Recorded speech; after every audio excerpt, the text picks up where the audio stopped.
It is a special day today. Warhammer World is having its birthday. And so, despite not being able to make the journey to Nottingham myself, we are still getting a lot of exciting news and reveals over on Warhammer Community, which have been shown off to all of us to help us to celebrate the occasion.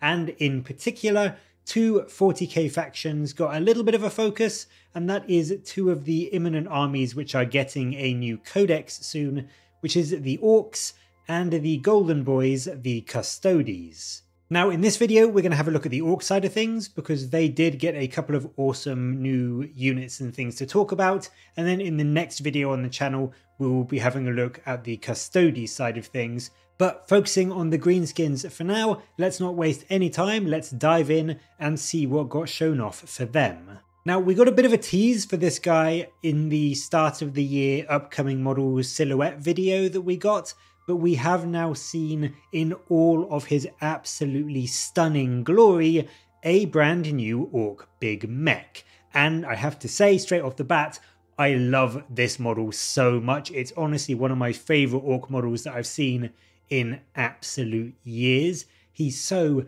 chunky and imposing and massive, and he's got so much detail on him. I just love the busyness of the model. It's got a lot of busyness, but I don't think it has too much. It's just got the right amount for a big mech orc. I love the fact that from what we've seen, he seems to have some alternate head and weapon options as well, which is really, really brilliant to see. Quite often, models these days run the risk of being very mono build and mono pose and mono loadout, but he does seem to have a few options, which is really great. The article states he can take a hydraulic claw or a driller for his melee punch, and then he comes stock with a custom mega blaster, but he can trade it out for what I think is a new gun. It's based on the tractor cannon from the current mech guns, but his is a slightly smaller version, which is called the Tractor Blaster. Now, as you would expect, being from the same kind of naming range, it is very similar to the mech gun version. It's just got one small change as far as I can see. It is a solid 36-inch range, and it's strength 10, minus 2 AP, d6 plus 1 damage. It still has devastating wounds, but the only big difference is it is anti-fly 3+, whilst the cannon, which is a bit bigger, is anti-fly 2+. So it's ever so slightly worse, but it is still a very solid profile as far as guns go. With the big exception, of course, which is the ballistic skill. The ballistic skill is unfortunately 5+, which is weird because he's a mech, and I always think mechs should have 4+ because they're a little bit better at shooting than just regular orcs, but it is 5+, and so with one shot, he's not going to be hitting very much. It makes him of questionable use, I have to say, rules-wise. With this profile, against something like a toughness 9 flyer, you will, on average, not even get a single point of damage through onto them. So the profile does look scary for sure, strength 10, d6 plus 1 damage, minus 2 AP, devastating wounds.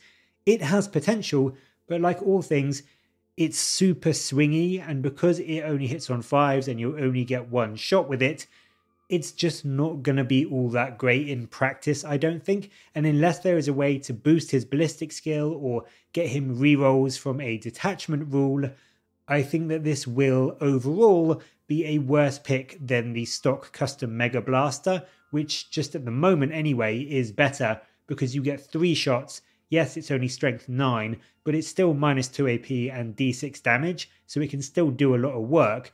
You just get 2 extra shots to try and get through. On top of the actual damage output front, he does get a funky little utility piece in the shock booster. Again, this is similar to another piece of equipment from another orc unit, in this case the shock jump dragster. And similarly, it plays into the movement of this guy and his unit. It allows him and the unit he joins to reroll advance rolls, and also allows them to move through models and terrain as if they weren't there when they move, advance, or fall back. So this is a really useful thing. Straight off the bat, it allows you to get the absolute most out of your charges on the warg turn because you can reroll those advances, and in the warg you can advance and charge. And it also just allows you to get around the board a little more easily, thanks to essentially being able to ignore any terrain that may be getting in your way. So it just allows your unit to be a bit more flexible, a bit more mobile, and also potentially get into charges or get onto an objective a bit more reliably thanks to that reroll for your advances. In terms of points, the Big Mek is currently either 55 points if you take him with the custom force field, or 75 points if you take the shock attack gun datasheet, so I think this guy will very likely sit around there. The gun isn't as good as you might hope. I don't think it's as good as the shock attack gun, but between that and his what looks to be slightly improved melee option, as well as the mobility from the shock booster, I could see him being more towards that 75 points than 55 if I'm being honest. I think he will sit around the same price as the shock attack gun variant, which I think is worth taking. I think if you want a bit more mobility in your list, depending on how his melee shakes up with the driller or the claw, he could add some melee punch too. And then I think whilst the tractor blaster isn't great, his custom mega blaster is still okay for an orc gun, so he does bring you some mobility, some shooting, and potentially some melee. So yeah, I do think that maybe around, 60, 65, 70 points would be a price point at which I would consider taking him.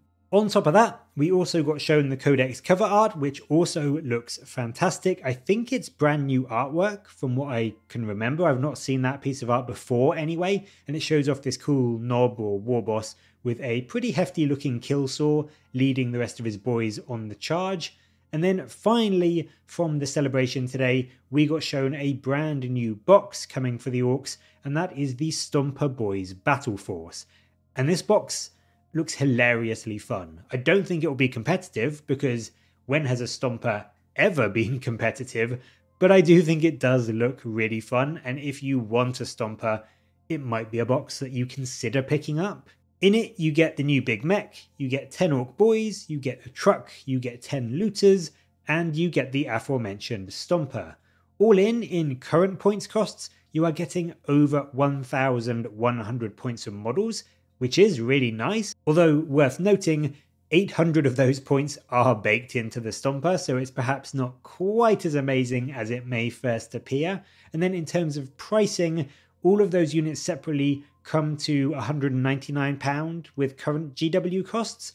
So whilst we don't know what this set is going to be sold at, if we look at the usual 30% or so saving that GW likes to shoot for, this could be around the 130 to 140 mark, maybe even sitting in at £125 if GW are feeling extra generous. So if you do want a Stomper, or they are really good in the new book, or you want the new Big Mek and some extra boys and looters in a truck or whatever, this may be worth picking up. At the very least, it may get you something like the Stomper if you really wanted it for a little bit of a discount. All in, I think the Orks are looking like they've got a fairly fantastic new model coming in their upcoming codex. I just really hope that he is pointed well enough and he brings enough to his unit that he is going to be worth taking, because as I said, he looks incredible. It's one of my favorite new models that I've seen in a long time. So I really do want people to be able to use him and put him down on the battlefield and paint him up, because he does just look fantastic. I also really hope that the new Stomper Boys Battle Force is an indication that Stompers might finally be getting the glow up that they need and that they deserve, because to be honest, they have had a bit of a rough time in recent editions and they definitely deserve some time in the sun. So hopefully in this new codex, at least one of the detachments will make them worth taking. And that is it for the Ork reveals from the Warhammer World birthday celebrations. What do you think of the Big Mek? And also, will you be picking up a copy of the Stomper Boys box set? Let me know all of your thoughts down in the comments below, and as always, thank you very much for watching. Please do like and subscribe for more Warhammer content from me. But until next time, I'll catch you later, guys.